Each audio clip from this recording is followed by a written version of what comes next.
पहले प्रश्न में कह रहा है निम्नलिखित में से कौन सा भारतीय राज्य कर्क रेखा के उत्तर में अवस्थित है। अगर हम कर्क रेखा की बात करें तो कर्क रेखा भारत के 8 राज्यों से होकर गुजरती है और उसके उत्तर में अगर राज्य की बात करें तो देखिए झारखंड जो है, झारखंड से राज्य कर्क रेखा गुजरती है, इसलिए हमारा ये आंसर नहीं हो सकता। अगर मिजोरम की बात करें तो मिजोरम से भी गुजरता है, इसलिए ये भी नहीं हो सकता। और त्रिपुरा से भी गुजरता है, इसलिए ये भी नहीं हो सकता। इसलिए हमारा उत्तर बी होगा, मणिपुर। उसके बाद हम लोग अगले प्रश्न की बात करते हैं। तो कौन सा महत्वपूर्ण अक्षांश भारत को लगभग 2 बराबर भागों में विभाजित करता है। तो 2 बराबर भागों की बात करें, ये हमारा जो कर्क रेखा है वही इसका उत्तर होगा। कर्क रेखा जो है 23 डिग्री 30 मिनट नॉर्दर्न लैटिट्यूड पे अवस्थित है और यह भारत को 2 बराबर भागों में बांटता है। इन प्रश्नों को उत्तर देने के लिए आपको सबसे पहले तो वो 8 राज्य याद होने चाहिए जो भारत जिससे होकर कर्क रेखा गुजरती है। ठीक है, उसके लिए पिछले लेक्चर में मैंने एक ट्रिक भी बताया था, उससे आप वो 8 राज्य याद कर सकते हैं। वैसे अगर मैं पर्सनल एडवाइस करूं तो आप इस राज्यों को किसी भी ट्रिक से ना याद करते हुए भारत के नक्शे पर अगर 1-2 बार बनाएंगे तो आप याद कर पाएंगे। देखिए, ज्योग्राफी में नक्शा तो याद होना ही चाहिए, इससे आधा काम वैसे ही आसान हो जाता है। ठीक है, अब आप उत्तर से दक्षिण, दक्षिण से उत्तर ये सब करना सीख जाएं तो कर्क रेखा और इससे जुड़े हुए कोई भी प्रश्न है उसका उत्तर आप कर पाएंगे। ठीक है, ट्रिक अगर आप याद कर भी लेंगे तो उससे जो अगर क्वेश्चन थोड़ा घुमा देता है तो नहीं बन पाएगा आपसे कि आप पूरब से पश्चिम सजाने कह दे या पश्चिम से पूरब सजाने कह दे, तो उसमें आप फंस सकते हैं। लेकिन अगर आप नक्शे पर उसे बना लेंगे तो वो आपको हमेशा याद रहेगा। चलिए अगला देखते हैं। कर्क वृत्त रेखा किस राज्य से होकर नहीं गुजरती। तो वो 8 राज्य में जो नहीं आएगा वही होगा। देखिए, त्रिपुरा से गुजरती है, हमारा उत्तर नहीं हो सकता। मिजोरम से गुजरती है, ये हमारा उत्तर नहीं हो सकता। छत्तीसगढ़ से भी गुजरती है, लेकिन ये मणिपुर से नहीं गुजरती, इसलिए हमारा उत्तर सी मणिपुर है। अगला क्वेश्चन देखते हैं। कर्क रेखा निम्नलिखित में से किन राज्यों से होकर गुजरती है। वही सेम प्रश्न है। त्रिपुरा से गुजरती है, मिजोरम से और वेस्ट बंगाल से, मणिपुर से नहीं गुजरती। इसलिए जिसमें 3 होगा उसको हटा देंगे। देखिए, यहाँ 3 है, यहाँ भी 3 है और यहाँ भी 3 है, अर्थात ए, बी और डी नहीं है, इसलिए सी हमारा उत्तर है। कर्क रेखा गुजरती है, कहाँ से गुजरती है। देखिए, एमपी से गुजरती है, मिजोरम से भी और त्रिपुरा से, अर्थात ये डी जो है हमारा ऑल ऑफ दीज ये उत्तर होगा। मतलब ये कर्क रेखा को अगर आप याद कर लेते हैं तो देख सकते हैं आपकी कितना ज़्यादा सवाल पूछा गया है ना। लगभग 10-15 सवाल उसी से जुड़ा हुआ मिल रहा है आपको। कर्क रेखा निम्नलिखित में से किस राज्य से होकर नहीं गुजरती। फिर वही प्रश्न है। देखिए, गुजरात से गुजरती है, वेस्ट बंगाल और झारखंड से भी, लेकिन मणिपुर से नहीं गुजरती, तो इसलिए हमारा उत्तर ए हो जाएगा। Which of the following cities nearest to the Tropic of Cancer. निम्नलिखित में से कौन सा शहर कर्क रेखा से सबसे निकट में है। तो देखिए, अगर इसकी बात करें तो अहमदाबाद ये गुजरात में है, लेकिन अगर आप भारत के नक्शे पर कर्क रेखा को देखेंगे तो वो गुजरात के एकदम बिल्कुल ऊपरी भाग से जाता है और अहमदाबाद जो है गुजरात के एकदम बिल्कुल नीचे समुद्र से जो लगता हुआ इलाका है वहाँ से गुजरता है, इसलिए बी तो नहीं होगा। वाराणसी की बात करें तो उत्तर प्रदेश में आता है और उत्तर प्रदेश में भी ऊपर आता है गंगा के पास, तो ये भी उत्तर नहीं है हमारा। उज्जैन तो महाराष्ट्र में आता है, तो ये भी नहीं हो सकता है। और सबसे निकट की बात करती है, जबलपुर जो है हमारा सबसे निकट है, ये 24 डिग्री के आसपास मौजूद है। तो एक बार हम लोग एक्सप्लेनेशन देखते हैं इसका, है ना, उससे काफ़ी क्लियर होगा। जबलपुर शहर जो है कर्क रेखा के सबसे निकटतम स्थित है। कर्क रेखा उड़ीसा राज्य से नहीं गुजरती। ठीक है, तो कर्क रेखा उड़ीसा से गुजरती नहीं है। कर्क रेखा 23.5 डिग्री नॉर्थ मध्य प्रदेश के शहडोल, ये सब शहर भी आप याद रख सकते हैं, शहडोल। उसके बाद जबलपुर, रायसेन, विदिशा, उज्जैन और रतलाम के नज़दीक से गुजरती है। ठीक है, उसके बाद क्या कहता है, इसमें से जबलपुर की अवस्थिति 23 डिग्री 11 मिनट है, काफ़ी निकट है ये तो, तथा उज्जैन 23 डिग्री 59 है। उल्लेखनीय है कि कर्क रेखा भारत के मध्य 8 राज्यों, और वो 8 राज्य कौन से हैं देखिए यहाँ फिर इस क्वेश्चन में भी यहाँ एक्सप्लेनेशन में दिया हुआ है। वो 8 राज्य हैं, गुजरात, राजस्थान, मध्य प्रदेश, छत्तीसगढ़, झारखंड, पश्चिम बंगाल, त्रिपुरा और मिजोरम, इन सब से गुजरती है। भारत में कर्क रेखा पर स्थित राजधानी नगर है रांची। ये काफ़ी इंपॉर्टेंट लाइन है, ये जो है आपको नेट जेआरएफ एग्जाम में पूछा हुआ क्वेश्चन है, तो ये भी याद रखेंगे। कर्क रेखा कहाँ से नहीं गुजरती? ये फिर वही रिपीटिंग क्वेश्चन है, ये कितनी बार ये क्वेश्चन पूछ चुका है। देखिए त्रिपुरा से गुजरता है, राजस्थान से और छत्तीसगढ़ से, यानी उड़ीसा से नहीं गुजरती, तो उड़ीसा हो जाएगा। निम्न नगरों में से कौन सा कर्क रेखा के निकटतम है? तो अभी हम लोग देख ही चुके थे, है ना। निकटतम नागपुर बहुत दक्षिण में हो जाता है, इसलिए ये नहीं हो सकता। दिल्ली बहुत ऊपर है, उत्तर में है ना। और जोधपुर राजस्थान में है। तो सबसे नज़दीक जो हमारी कोलकाता ही है, ठीक है। कोलकाता का जो अक्षांश है वो 23 डिग्री 34 मिनट के आसपास है। तो इससे भी ये प्रश्न बनाया जा सकता है, याद रखिएगा ये। अगला देखते हैं, क्वेश्चन कह रहा है निम्नलिखित नगरों में से कौन कर्क रेखा से निकटतम दूरी पर स्थित है, सबसे नज़दीक? तो ऊपर हम लोग देख चुके हैं, है ना। वैसे ऊपर जबलपुर भी हमने देखा था, ठीक है, जबलपुर भी काफ़ी नज़दीक था, लेकिन यहाँ पर इस प्रश्न में गांधीनगर भी ऑप्शन में है, और गांधीनगर जो है वहाँ से सबसे निकट है, क्योंकि वह 23.5 डिग्री उत्तरी अक्षांश पर ही है, ठीक है। ठीक है, तो इस क्वेश्चन का आंसर जो है यहाँ पे गांधी नगर की, क्योंकि प्रश्न अनुसार जो दिया हुआ है उसमें यही होता है। देखिए ऊपर यहाँ पे और ऑप्शन भी दिया गया, तो अगर गांधीनगर की बात करें तो बिल्कुल नज़दीक है, जबलपुर उसके आगे। देखिए काफ़ी नज़दीक वाला मामला है जबलपुर और गांधीनगर का। अब इस प्रकार का क्वेश्चन तो नहीं पूछता है ये, देखिए काफ़ी पुराना प्रश्न भी है, फिर भी आप एक बार ये चीज़ एलिमिनेट करके और थोड़ा अगर ध्यान देंगे तो बनाया जा सकता है। वैसे ये काफ़ी कन्फ्यूजिंग क्वेश्चन है। अगला देखते हैं हम लोग क्वेश्चन। क्वेश्चन कहता है कि भारतीय मानक समय की देशांतर रेखा 82.5 डिग्री किन नगर से होकर गुजरती है, ठीक है, यानी किस नगर से? तो देखिए नागपुर से नहीं गुजरती, पटना से भी नहीं, और दिल्ली से भी नहीं, ये इलाहाबाद से गुजरती है, नैनी के पास से, ठीक है। तो एक्सप्लेनेशन देख लेते हैं। हम लोग तब से कर्क रेखा वाला ही प्रश्न बना रहे थे, अभी पहली बार हमें भारतीय मानक समय रेखा से जुड़ा हुआ प्रश्न मिला है, तो एक बार इसके डिटेल में देखते हैं। भारतीय मानक समय देशांतर रेखा 22.30 डिग्री प्रयागराज इलाहाबाद से होकर गुजरती है, ठीक है। तो समय देशांतर रेखा जो है ये प्रयागराज इलाहाबाद के पास नैनी एक जगह वहाँ से गुजरती है। यह रेखा देश के 5 राज्यों से होकर गुजरती है। जो 5 राज्य हैं, उत्तर प्रदेश, मध्य प्रदेश, छत्तीसगढ़, उड़ीसा और आंध्र प्रदेश, जिसमें से जो हमारा छत्तीसगढ़ है वहाँ से हमारा कर्क रेखा और भारतीय देशांतर जो समय रेखा है वो एक दूसरे को काटती है।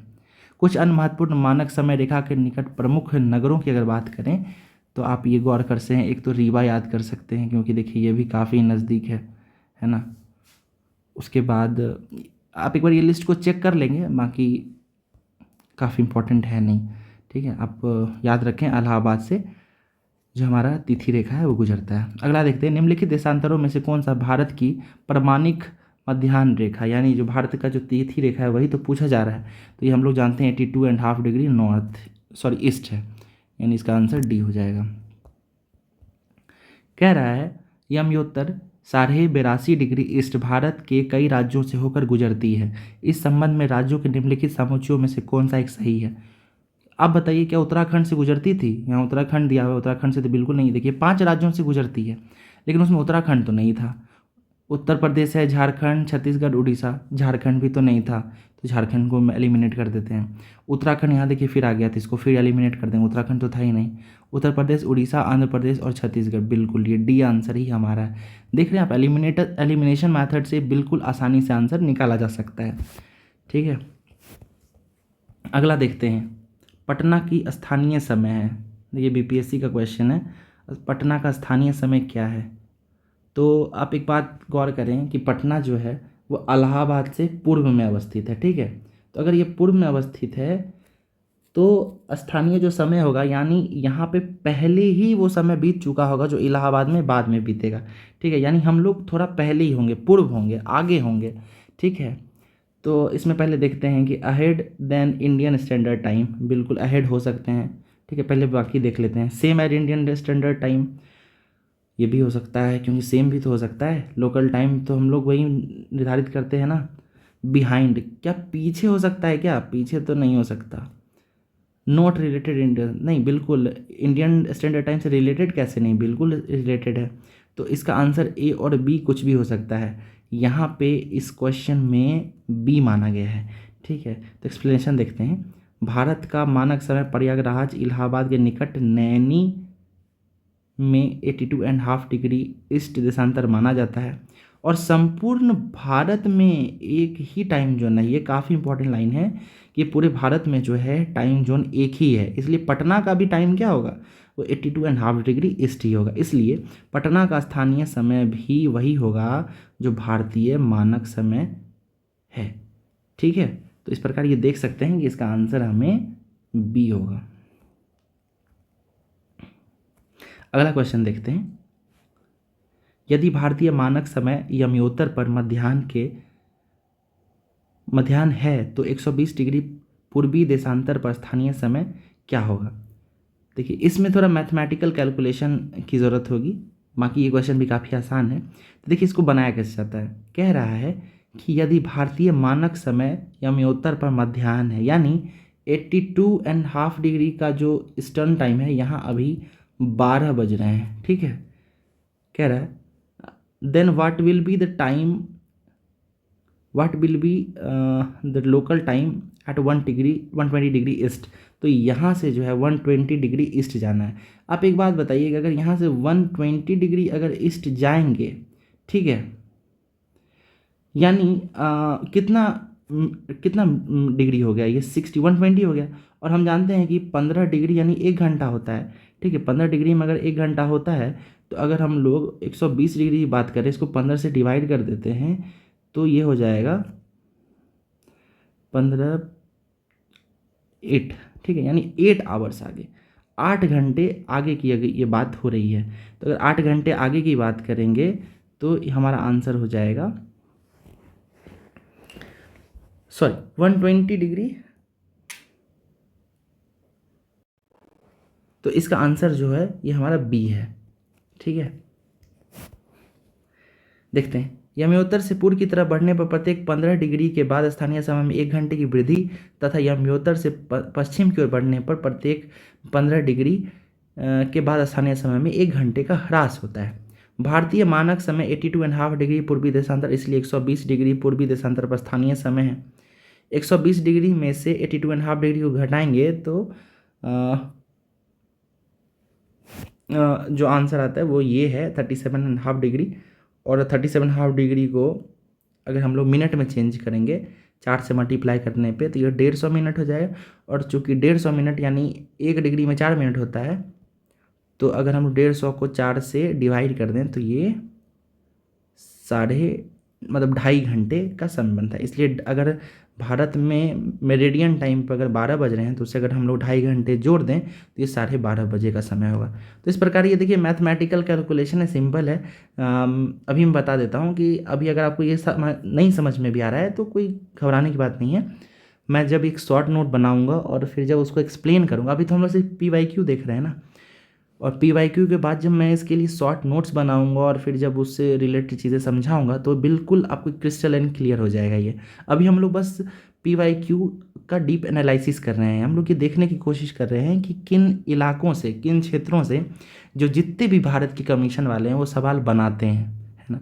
अगर आप गौर करेंगे इस PDF में आपको UPSC, NDA, CAPF, CDS, UPPSC prelims, UPPSC mains, RO, ARO, BPSC, Chhattisgarh PCS, Uttarakhand, Himachal Pradesh, Rajasthan administrative service, मतलब बहुत सारे एग्जाम्स, बहुत ही सारे एग्जाम्स के क्वेश्चन दिए गए हैं। तो यानी भारत का ऐसा कोई सा भी इंपॉर्टेंट एग्जाम नहीं होगा जिसका क्वेश्चन इसमें नहीं दिया गया है। तो इसलिए अभी हम लोग सिर्फ एनालिसिस कर रहे हैं कि ये क्वेश्चन कहाँ कहाँ से पूछ जाते हैं। एक बार जब ये हो जाएगा तो हमारा एक बार रिवीजन भी हो जाएगा, और उसके बाद मैं आपको उसका नोट्स और उसको एक बार बहुत जल्दी क्विक टाइम में एकदम बिल्कुल अच्छे से आपका कॉन्सेप्ट क्लियर करते चला जाऊंगा। उससे आपका एक होलसम तैयारी हो जाएगा। ठीक है, अगला क्वेश्चन देखते हैं। कहता है भारत के काल क्षेत्र टाइम जोन के संबंध में निम्नलिखित में से कौन सा यह कथन सही है। ठीक है, समग्र देश के लिए एक मानक समय है, बिल्कुल ये स्टेटमेंट सही है। अंडमान और निकोबार द्वीप समूह और लक्षद्वीप द्वीप समूह भिन्न काल क्षेत्र हैं, ऐसा तो नहीं है। भारतीय मानक समय IST Indian standard time Greenwich meridian time से 5.5 घंटे पीछे, बिल्कुल नहीं, पीछे नहीं, आगे है, आगे। याद रखें, हम लोग ईस्ट की तरफ आते हैं और ईस्ट जो है वो आगे पड़ता है। ठीक है, यानी इसके लिए हमारा केवल एक ही आंसर होगा। हम लोग इसका एक बार एक्सप्लेनेशन देखते हैं कि ये क्या कह रहा है। विकल्प एक सही है क्योंकि भारत के समग्र क्षेत्र के लिए एक ही मानक समय है। विकल्प 2 असत्य है क्योंकि अंडमान निकोबार और लक्षद्वीप समूह के लिए भी एक ही मानक समय है और इसमें कह रहा है कि इसमें अलग अलग है, अलग नहीं है, उसके लिए भी एक ही है। विकल्प 3 भी असत्य है क्योंकि भारतीय मानक समय Indian standard time Greenwich meridian time से 5.5 घंटे आगे है, पीछे नहीं है। ठीक है, तो इन चीज़ों का ध्यान रखें, बेसिक चीज़ें पूछा जा रहा है। इंडियन स्टैंडर्ड टाइम मेरिडियन कह रहा है क्वेश्चन में कि भारतीय मानक समय की यमयोत्तर नहीं गुजरती है, किस राज्य से नहीं गुजरती ये पूछा जा रहा है। देखिए महाराष्ट्र ऑड एंड आउट आ गया, बिल्कुल हम लोगों ने देखा था आंध्र प्रदेश, छत्तीसगढ़, उत्तर प्रदेश, उड़ीसा, तेलंगाना ये सब था, लेकिन ये महाराष्ट्र तो नहीं था, तो महाराष्ट्र हमारा गलत आंसर आसानी से आप ढूंढ सकते हैं। ठीक है, अगला क्वेश्चन देखते हैं।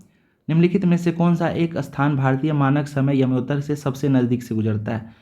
देखिए हम लोगों ने पढ़ा था उत्तर प्रदेश में इलाहाबाद, नैनी, मिर्ज़ापुर, तो ये मिर्ज़ापुर इसमें दिया हुआ है, इसलिए हमारा डी आंसर है। वैसे भी बिलासपुर, ये फैजाबाद, ये कोरापुट, ये सब नहीं है। देखिए सब अलग अलग, फैजाबाद तो उत्तर प्रदेश में कहाँ से हो सकता है, और उत्तर प्रदेश में भी वेस्ट उत्तर प्रदेश में है। नैनी इलाहाबाद से तो काफ़ी दूर है, तो इसलिए ये सब नहीं हो सकता, बिल्कुल मिर्ज़ापुर सही आंसर है। अगला क्वेश्चन देखते हैं। भारतीय प्रमाणिक समय इंडियन स्टैंडर्ड टाइम एवं ग्रीनविच स्टैंडर्ड टाइम जो है मेरिडियन टाइम, उसमें कितना अंतर पाया जाता है, तो हम लोग जानते हैं 5.5 डिग्री, 5.5 घंटे का अंतर पाया जाता है। ठीक है, और 5.5 घंटे ऐड करते हैं हम लोग, है ना, क्योंकि हम लोग आगे हैं ना, तो आगे हैं तो हम लोग ऐड करते हैं, याद रखें ये चीज़। हम लोग 82.5 डिग्री ईस्ट पे आते हैं। ठीक है, और जैसे ही ईस्ट होगा यानी हमें अपने जो ग्रीनविच मेरिडियन टाइम है वहाँ से ऐड कर देना है, क्योंकि ईस्ट में हम लोग। नेक्स्ट क्वेश्चन देखते हैं। यदि अरुणाचल प्रदेश में तिरप में सूर्योदय 5 बजे प्रातः इंडियन स्टैंडर्ड टाइम पर होता है, तो गुजरात के कांडला में सूर्योदय किस समय पे होगा। देखिए गुजरात और अरुणाचल प्रदेश में 30 डिग्री मेरिडियन का अंतर है। 30 डिग्री मतलब क्या होता है, 1 घंटे में 15 डिग्री, यानी 30 डिग्री में 2 घंटे, यानी 2 घंटे का अंतर होगा। अगर यहाँ 5 बजे सूर्योदय हो रहा है तो गुजरात के कांडला में 7 बजे होगा। ठीक है, तो बस सिंपल है, 7 आवर 7 ओ क्लॉक पे होगा। ठीक है, सिंपल क्वेश्चन। निम्नलिखित में से कौन सा स्थान भारत का ग्रीनविच कहा जाता है। ठीक है, तो देखिए ये क्वेश्चन काफ़ी मज़ेदार है, क्योंकि हमारा जो उज्जैन है, ठीक है, वहाँ पे एक घड़ी, वहाँ मतलब कि आप कह सकते हैं कि एक वो है एस्ट्रोनॉमिकल एक इलाका है, इसीलिए उस क्षेत्र को, उज्जैन को ही जो है कहा जाता है। आप एक बार इसका एक्सप्लेनेशन देखें, काफ़ी मज़ेदार है क्वेश्चन ये। प्राचीन काल से ही उज्जैन को समय की गणना के लिए केंद्रीय संदर्भ बिंदु के रूप में माना जाता था, इसलिए उज्जैन को भारत का ग्रीनविच भी कहा जाता है। मुगल काल में जयसिंह द्वितीय, याद रखें मुगल काल में जयसिंह द्वितीय द्वारा 5 जगह उज्जैन, दिल्ली, जयपुर, मथुरा और वाराणसी में वेधशालाओं का निर्माण कराया गया। तो एक वेधशाला जो उज्जैन में है, इसलिए उज्जैन जो है उसे भारत का ग्रीनविच कहा जाता है। ये 5 जगह जहाँ जहाँ पे जय सिंह जी ने बनवाया था वेधशाला, वो काफ़ी इंपॉर्टेंट है, याद रखें। दिल्ली में जो जंतर मंतर वही वेधशाला है ना, तो आप लोग कई बार अनजाने में जानते भी होंगे, तो याद रखें कि दिल्ली का जो वो जंतर मंतर है उसे जय सिंह ने बनवाया। बाकी आप वाराणसी, मथुरा, जयपुर, उज्जैन कहीं भी जाएंगे तो आप वहाँ पे देख सकते हैं। निम्नलिखित मानक समय भारत के निम्नलिखित में से किस एक नगर के स्थानीय समय को निर्दिष्ट करता है। तो याद रखें कि जो हमारा भारत का मानक समय है 82.5 डिग्री है, और वो इलाहाबाद से होकर गुजरता है, तो इसलिए वो स्थानीय समय भी इलाहाबाद का ही होगा। अगला देखते हैं। भारत में सबसे पहले निम्नलिखित में से किस राज्य में सूर्य दिखेगा। तो सिंपल है भाई, ये अरुणाचल प्रदेश सबसे ईस्ट में है और सूरज इससे गुजरता है ना, निकलता है, तो इसलिए अरुणाचल प्रदेश का आंसर होगा। भारत में सबसे पहले सूरज अरुणाचल प्रदेश में दिखाई देता है। भारतीय राज्य के रूप में इसकी स्थापना 20 फरवरी 1987 को। देखिए ये सब इंपॉर्टेंट नहीं है, ये सब हम लोग जब पॉलिटी पढ़ेंगे, PYQ देखेंगे, तो उस समय भी ये सब आएगा। अभी सब सिर्फ आप ये याद रखें, ज्योग्राफी को ही याद रखें कि सूरज सबसे पहले अरुणाचल प्रदेश में दिखाई देगा। अगला क्वेश्चन देखते हैं।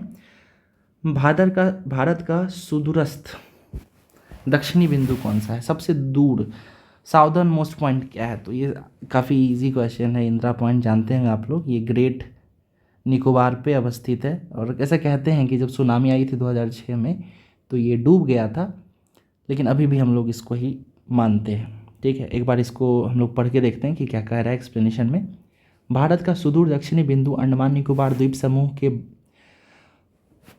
बड़ा निकोबार द्वीप में स्थित इंदिरा पॉइंट है। ठीक है, जिसे पिगमेलियन पॉइंट या पार्सन पॉइंट की भी संज्ञा दी जाती है, यानी इन नामों से भी बुलाया जाता है। भारत के मुख्य भूमि का दक्षिणी बिंदु है ना, वो 8 डिग्री 4 मिनट पर कन्याकुमारी या केप कैमोरीन है। ठीक है, जो तमिलनाडु राज्य में स्थित है, याद रखिए तमिलनाडु। भारत का सबसे उत्तरी बिंदु लद्दाख में है। ठीक है, और इसका नाम इंदिरा कोल है, तो यानी साउदर्न का इंदिरा पॉइंट और उत्तरी का इंदिरा कोल। देश का सुदूर पश्चिमी बिंदु गुजरात के गौरमाथा में है, जिसे गुहार माथा भी कहते हैं, जबकि पूर्वोत्तर की बात करें तो अरुणाचल प्रदेश का किबीथू है। ओके, अगला क्वेश्चन देखते हैं। भारत का सुदूर दक्षिण में इंदिरा पॉइंट निम्नलिखित में से कहाँ स्थित है? तो अभी हम लोगों ने देखा था कि ये ग्रेट निकोबार पे है। ठीक है, तो ये अभी हम लोग ये देख चुके थे ऊपर ही, तो ये काफ़ी भारी तो है नहीं यार, आसानी है। ओके, अगला क्वेश्चन देखते हैं। भारत के निम्नलिखित में से कौन से शहर में वर्ष में सिर्फ एक बार मध्याह्न का सूर्य ठीक सिर के ऊपर होता है? ठीक है, तो कह रहा है भारत के निम्नलिखित में से कौन से शहर में वर्ष में सिर्फ एक बार मध्याह्न का सूर्य ठीक सिर के ऊपर होता है। अब एक चीज़ गौर करें आप लोग कि दिल्ली और चेन्नई, तो दिल्ली तो अगर उसकी अक्षांश की बात करिएगा तो वो काफ़ी नॉर्थ में है। श्रीनगर दार्जिलिंग तो बिल्कुल बहुत ही ज़्यादा एक्सट्रीम नॉर्थ में हो जाता है। ठीक है, नागपुर और कोलकाता तो नीचे है, तो अगर नीचे है ना, तो यहाँ क्या होगा कि सूर्य जो है वो ज्योग्राफी में एक टर्म आता है ITCZ। ठीक है, इंटर ट्रॉपिकल कन्वर्जेंस जोन। तो जब हम लोग क्लाइमेटोलॉजी पढ़ेंगे तो उसमें गौर करेंगे कि सूर्य जो है वो तो स्थिर है, लेकिन हमारा जो अर्थ है ना वो इसका चक्कर लगाता है। तो चक्कर लगाते हुए कभी ऊपर और कभी नीचे ऐसे जाता है ना। नॉर्दर्न साइड शिफ्ट होता है कभी साउथ में भी, और सूर्य जो है वो तो अपने जगह पे ही है। तो अब क्या होता है कि सूर्य की जो रोशनी है वो भारत में कई बार वो भी शिफ्ट होती जाती है ITCZ के अनुसार। तो यही कह रहा है कि कहाँ पे एक बार ही सूरज की रोशनी सिर्फ दिखेगी सिर के ऊपर। तो देखिए ये इसका आंसर जो है ये D नागपुर होगा, क्योंकि नागपुर और कोलकाता है जो है वो एक्सट्रीम जो नॉर्थ है वहाँ है। एक्सट्रीम नॉर्थ मतलब जहाँ तक सूर्य की रोशनी पहुँचे वहाँ तक। ठीक है, क्योंकि उसके बाद अगर ऊपर जाएंगे तो वहाँ पे सूर्य की रोशनी बिल्कुल वर्टिकल पड़ेगी, वो तिरछी किरण होगी। लेकिन ये नागपुर और कोलकाता है वहाँ पे डायरेक्ट स्ट्रेट नीचे आएगी। ठीक है ना, तो इसलिए इसका आंसर ये D होगा। एक बार एक्सप्लेनेशन भी पढ़ लेते हैं। नागपुर और कोलकाता में सिर्फ एक बार मध्याह्न का सूर्य ठीक सिर के ऊपर होता है, क्योंकि नागपुर और कोलकाता कर्क रेखा के पास स्थित बड़े शहर हैं। सूर्य कर्क रेखा के पास विषुवत रेखा की तरफ वापस घूम जाता है, यानी यहाँ से फिर वापस नीचे चला जाएगा। अतः एक बार ही कर्क रेखा के पास सिर के ऊपर होता है। ठीक है, तो यही होगा इसका कि नागपुर और कोलकाता कर्क रेखा के पास स्थित बड़े शहर हैं। कर्क रेखा विषुवत रेखा की तरफ वापस घूम जाता है सूर्य, अतः एक बार ही कर्क रेखा के पास सिर के ऊपर होता है। अच्छा क्वेश्चन है। ऐसे क्वेश्चन जो है नेट वगैरह में भी काफ़ी पूछा जाता है। JRF का जो एग्ज़ाम होता है UGC जो लेता है वो। भारत का एक विशेष राज्य निम्नलिखित विशेषताओं से युक्त है। अब आपको पहचानना है कि वो राज्य कौन सा है।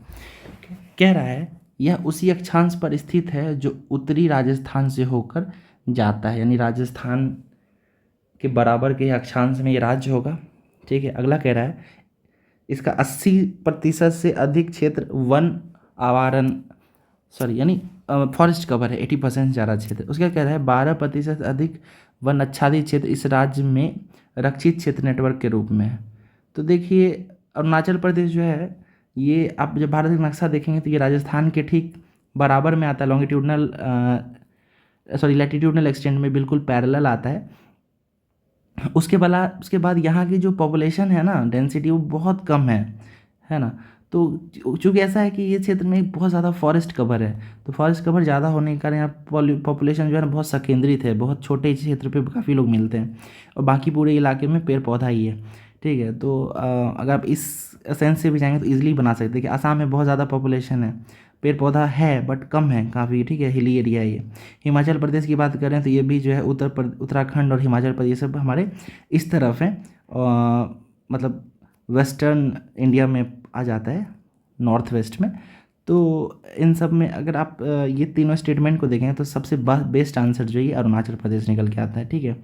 देखिए एक बार इसका एक्सप्लेनेशन देखते हैं। अरुणाचल प्रदेश उसी अक्षांश पर स्थित है जो उत्तरी राजस्थान से होकर जाता है, ठीक है, और 12.5 डिग्री से अधिक वनाच्छादित क्षेत्र इस राज्य के रक्षित क्षेत्र नेटवर्क के रूप में हैं तथा इस राज्य का 80% से अधिक क्षेत्र वन आवरण के अंतर्गत आता है।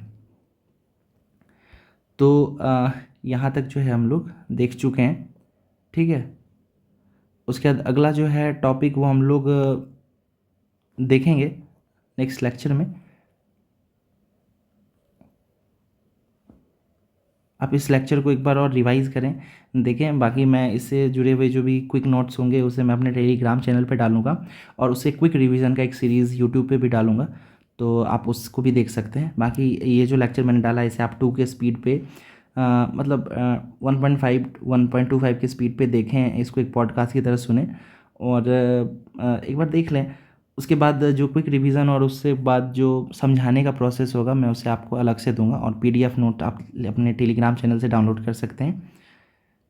तो फिर ठीक है, मिलते हैं हम लोग नेक्स्ट चैप्टर में। तब तक के लिए bye, good night, thank you.